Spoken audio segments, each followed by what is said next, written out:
Munculnya Kesultanan Seljuk ke panggung peristiwa di negeri-negeri wilayah Timur Arabia memiliki dampak besar dalam perubahan konstelasi politik di wilayah itu, di mana telah terjadi pertarungan yang hebat antara Khalifah Abbasiyah yang Sunni dengan Khilafah Fatimiyah yang Syiah.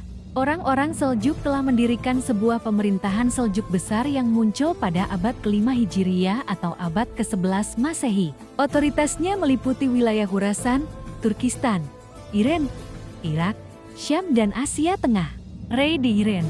Kemudian Baghdad di Irak merupakan pusat kekuasaan Seljuk. Pada saat yang sama berdiri pemerintahan kecil Seljuk di Khurasan dan Kirman, juga di Syam Seljuk Syam.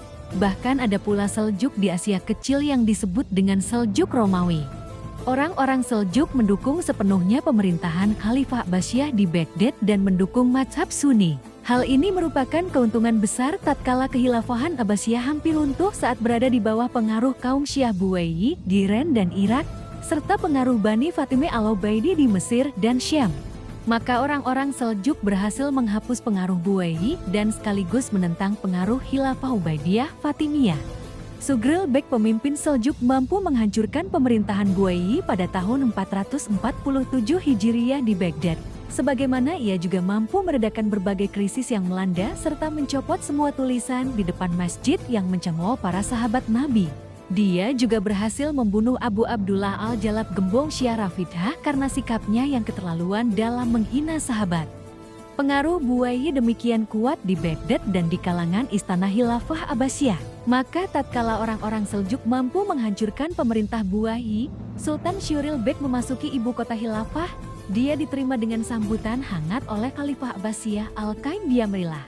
Khalifah mengalungkan tanda kehormatan dan mendudukkan Syuril Bek di sampingnya. Dia juga diberi gelar kehormatan Sultan Ruknuddin Syuril Bek. Khalifah memerintahkan agar namanya diukir di atas mata uang pemerintah. Bahkan namanya disebutkan dalam khutbah Jumat di masjid-masjid Baghdad dan lainnya. Hal lain yang semakin memperkuat posisi orang-orang Seljuk karena mereka mampu menggeser kedudukan kaum Buwayyi dalam mengendalikan semua urusan di Baghdad. Sementara itu para khalifah dinasti Abbasiyah berjalan sesuai harapan mereka. Syuril Bek dikenal sebagai sosok yang memiliki kepribadian kokoh, kecerdasan tinggi, serta sosok pemberani. Di samping itu dia juga dikenal sebagai sosok religius, wara dan adil. Oleh sebab itulah dia mendapat dukungan sangat kuat dari rakyat. Dia telah mempersiapkan pasukan tentara yang kuat dan berusaha menyatukan orang-orang Seljuk Turki dalam sebuah pemerintahan yang kuat. Sebagai penguat ikatan antara Khalifah Abbasiyah Al-Qaim Biamrillah dan pemimpin pemerintahan Seljuk Sughril Bek, maka Khalifah menikahi anak Jafri Bek, saudara tertua Sughril Bek yang terjadi pada tahun 448 Hijriyah atau 1059 Masehi.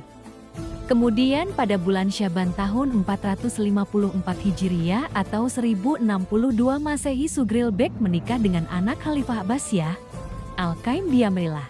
Namun Sughril Bek tidak lama hidup setelah itu. Dia meninggal pada malam Jumat, tanggal 8 Ramadan tahun 455 Hijriyah atau 1062 Masehi dalam usia 70 tahun setelah berhasil menguasai wilayah-wilayah Khurasan, Iran, dan Irak bagian utara dan timur.